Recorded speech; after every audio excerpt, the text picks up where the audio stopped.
I want to bring into the conversation now one of the chairs of one of the 6 committees that was mentioned today by Speaker Pelosi when she made this announcement. When she announced a formal impeachment inquiry into the president today, she listed off the 6 committees that have been investigating the president already. She said those half-dozen committees will continue investigating him, but now under the umbrella of an impeachment inquiry. I have a lot of questions about how this is going to work and what we should expect to see next. I'm very pleased to say that joining us now live is Congresswoman Maxine Waters, who is the chair of the Financial Services Committee. Chairwoman Waters, thank you so much for making time to be here tonight. You're welcome. Delighted to be with you. So this has been a very fast-moving day. I want to start just by getting your top-line reaction to the events of this day and to this announcement by the Speaker.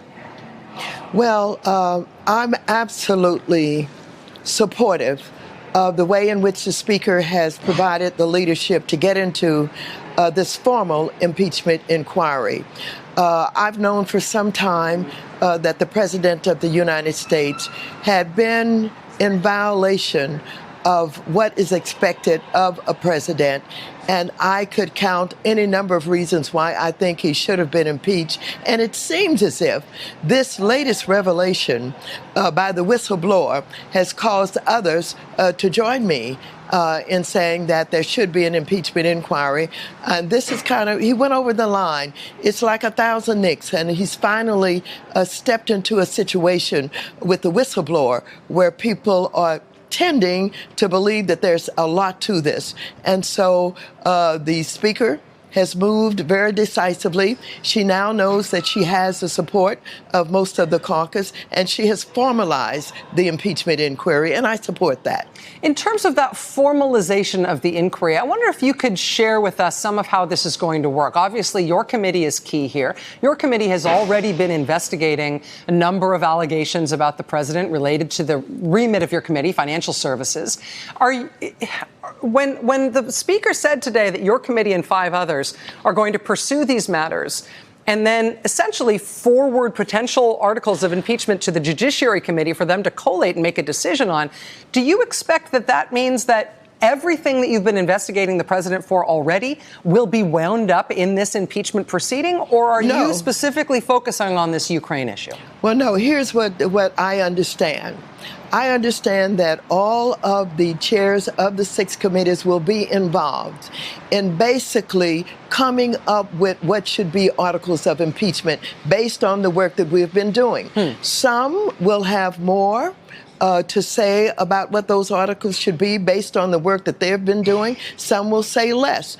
And we will agree basically what those articles should be based on our experiences that we've had with our investigations.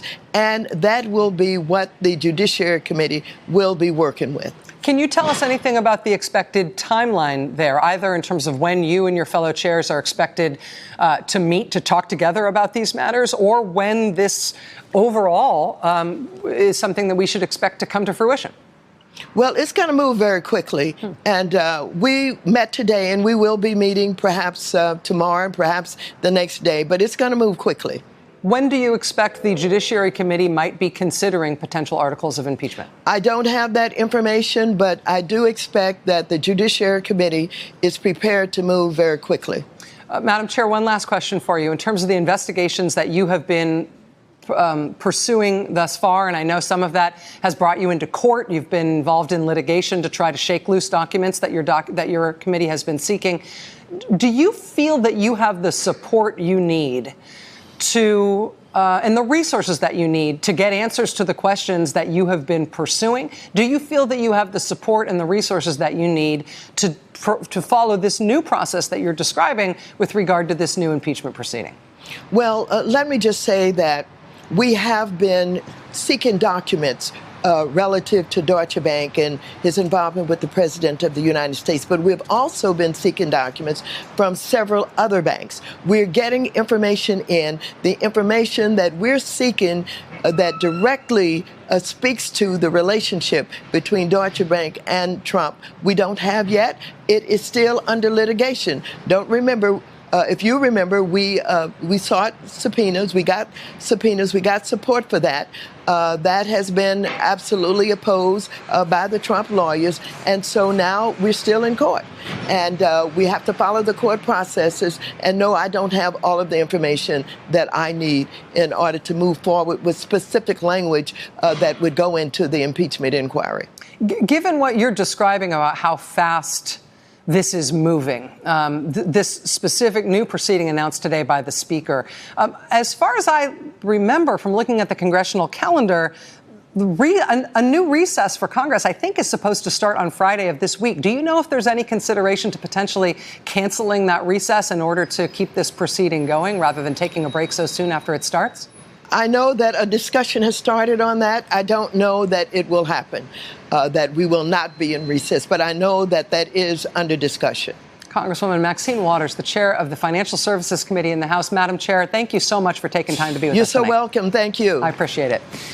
All right. In terms of very next steps, I said at the top this is a sort of still developing story. It's been such a remarkable news day to see this story just break open from the first inklings that the Democrats might be taking this big step to some understanding of what the contours of that step might be, to see this blossoming number of Democrats in the House start to proclaim themselves as in favor of these types of impeachment proceedings, and then to see these developments as this announcement from Speaker Pelosi has led to so many new marginal advancements in terms of what we're allowed to know and what is supposedly being released to Congress and the public. The story continues to develop even since we've been on the air tonight. NBC News is now reporting that the White House does intend to give Congress the whistleblower complaint, at least a version of the whistleblower's complaint, by Thursday. The complaint will reportedly go through a classification review, and then Congress will get it. But, I mean, bottom line here, we haven't known about this whistleblower's existence or about this complaint for very long. The complaint was reportedly filed on August 12th. It's a member of the intelligence community who was reportedly disturbed by something that he or she observed when it came to President Trump and his contact with foreign leaders. That whistleblower conveyed that information by the process that he or she was supposed to under law in a way that should protect him or her from retaliation, up to and including losing his or her job or being prosecuted. The White House then apparently intervened to stop that complaint from being conveyed to Congress. That has led to these two twin stories: the stymieing of the congressional oversight process, including what is supposed to be a sacrosanct legal whistleblower protection regime, and whatever it is that so upset that whistleblower in the first place. If the whistleblower's complaint is conveyed to Congress because of this announcement from Nancy Pelosi today, both of those matters will make serious progress, both in terms of the obstruction and in terms of the content here. It's amazing what a little focus will do to what had previously seemed like a real impasse on a story this big.